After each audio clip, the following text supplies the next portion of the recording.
For more, we can speak to Christopher Sabatini in London. He's a senior research fellow for Latin America, the U.S., and the Americas program at Chatham House. Hello to you, Christopher. Thank you for speaking to Paris Direct.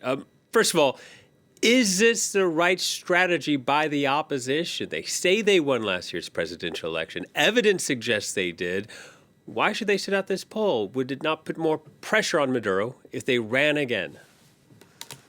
I think it's a risky strategy. The opposition has been sitting out the elections a number of times, actually, since 2005. At that time, there were parliamentary elections. They ceded the entire parliament at that time to the Maduro, then Chavez government.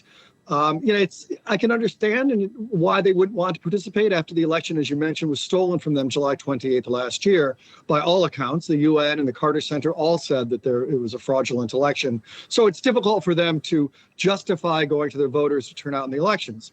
That said, with 23 governorships up for the vote and the entire National Assembly, there is a risk here that the opposition is, by not participating in the elections, is simply ceding the field again to the Maduro government, but also not mobilizing people. You need reasons to get people out, to give them a message, to give them hope. And while another fraudulent election isn't the best way to do that, it does mean that they're distant right now from a whole process that is fundamental to the democratic system when it is eventually restored. It also seems that, at least by participating in this election, it reminds critics of the Maduro regime that they're not alone. There are other people who disagree with Maduro, wherever they be, in Caracas or elsewhere. What is the state of Venezuela's opposition now? We just saw dozens more people detained in the run-up to this vote. How strong is the opposition? How weak is it? Well, first of all, after the vote last year, about 2,000 people were arrested. There's still about 900 people in prison still, the opposition, who protested the fraudulent elections.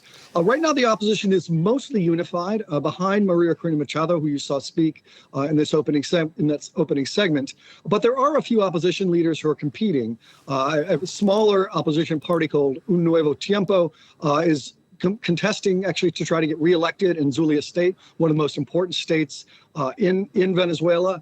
But by and large, the largest part of the opposition is sitting out this election, and they're suffering a new round of about a dozen or so arrests under completely trumped up charges of terrorism and being traitors. Yeah, another area to watch here, of course, will be Essequibo. How can Venezuela organize elections in a territory governed by a different country? The short answer is it can't. The truth is Essequibo is in Guyana, and the Guyanese have said that any Guyanese citizen who votes in the elections is considered treasonous. So there's no reason for them to vote. Basically, the only place where that election will take place is in a municipality on the border of Venezuela and Guyana, but on the Venezuelan side.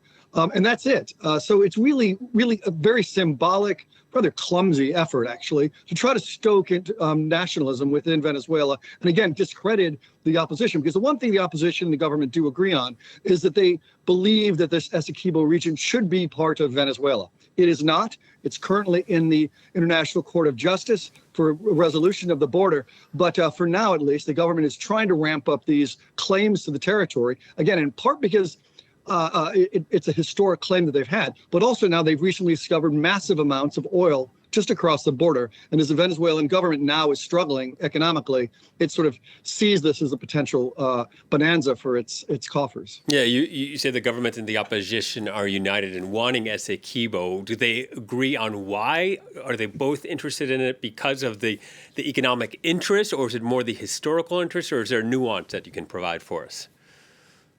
It's completely historic. If you go into a classroom in Venezuela, you'll see a Venezuelan map that doesn't look at all like Venezuelan maps elsewhere. And that's because all maps, even in the schools, include Essequibo.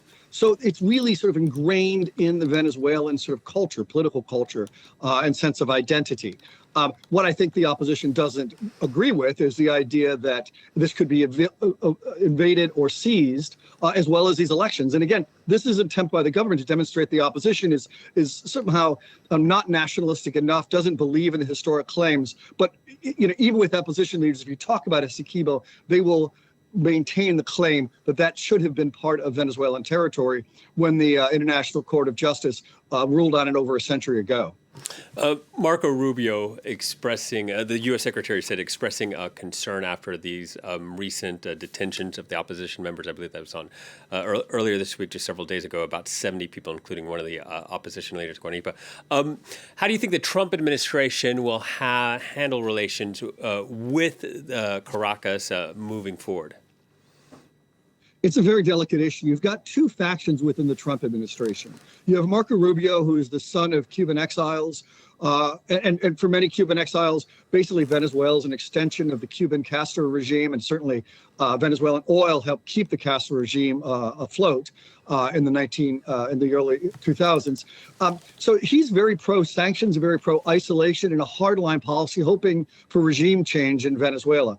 On the other hand, you have Rick Grenell, who's on the national security team. He's the special envoy for Trump to Venezuela. He's been trying to negotiate with the Maduro government to allow for the return of Venezuelan deportees from the United States, and also to maintain Chevron, the U.S. oil company's license and ability to continue to operate in the country. And Rubio and Grenell are very much at odds right now. Grenell has seemed to have lost in a recent battle between the two. The Chevron license will likely be shut down by the end of this month.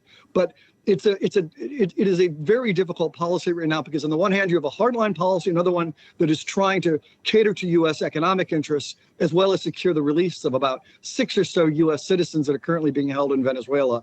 And we'll see how this shakes out. Right now, of course, with this election, Rubio very much is focused on trying to isolate and condemn the Maduro government. Yeah, and on that note, Maduro in power well over a decade now.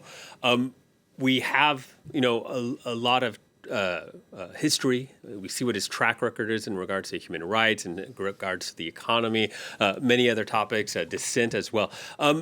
Is Maduro more isolated than he was recently, or how has his influence changed internationally? Internationally, it's a different world where it was, say, a decade ago. With the stolen election, in July, he was immediately recognized by North Korea, Cuba, Russia, Iran, not again a rogues gallery of governments, if you will, but ones that are helping to sustain his ability to remain in power by providing oil, trade, finances, and the like. So he has been he hasn't been as isolated as he was. He was recently in Moscow, for example, meeting with Vladimir Putin. So he's not recognized by the European Union or many governments in Latin America, but he's able to claim some sorts of support internationally. And so this effort to isolate and condemn Maduro, while it's met well in Europe and the like, he's able to sustain himself. And that's important to him. It's also important to keep some elements of a lifeline, both in terms of oil exports, also in terms of investment, open. Christopher, thank you very much for your time. Christopher Sabatini.